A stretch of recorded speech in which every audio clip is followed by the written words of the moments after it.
კამპანია ეს შენ გეხებას მონაწილეები ამერიკის შეერთებული შტატების სახელმწიფო მდივანს ჰილარი კლინტონს მიმართავენ და მათ მიერ მომზადებული საკანონმდებლო წინადადებების მხარდაჭერას თხოვენ. საკანონმდებლო პაკეტი კამპანია ეს შენ გეხებას წევრებს პარლამენტში აქვს შეტანილი. რამდენიმე საკითხთან ერთად ისინი განსაკუთრებულ ყურადღებას საქართველოს მოსახლეობისათვის დამოუკიდებელი ტელევიზიების ხელმისაწვდომობაზე ამახვილებენ.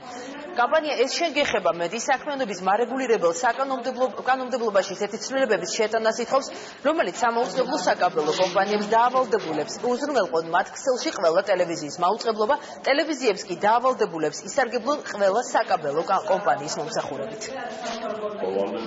ჩვენ მივმართავთ ქალბატონ ჰილარი კლინტონს, რომ ქვეყანაში საპარლამენტო და საპრეზიდენტო არჩევნების სამართლიან და კონკურენტულ გარემოში ჩატარებისა და პლურალისტური მედია გარემოს განვითარების აუცილებლობიდან გამომდინარე, მოხარული ვიქნებით, თუ კი საქართველოში თქვენი ოფიციალური ვიზიტის ფარგლებში ქვეყნის ხელისუფლებასთან მოლაპარაკებისას გამონახავთ საშუალებას, გამოხატოთ ამერიკის შეერთებული შტატების სახელმწიფო დეპარტამენტის პოზიცია აღნიშნულ თემასთან დაკავშირებით. ძალიან მნიშვნელოვანი არის, რომ განსაკუთრებით წინასაარჩევნო პერიოდში მოსახლეობას ჰქონდეს იმის საშუალება, რომ სხვადასხვა არხებიდან მიიღოს სხვადასხვა ტიპის ინფორმაცია და ეს არის ყველაზე მნიშვნელოვანი პრინციპი იმისთვის, რომ ეს ყველაფერი მოგვარდეს, მით უმეტეს, რომ ჩვენს მეგობარ სახელმწიფოებში, ამერიკის შეერთებულ შტატებში და ძალიან ბევრ ევროკავშირის სახელმწიფოში ეს პრინციპები არსებობს.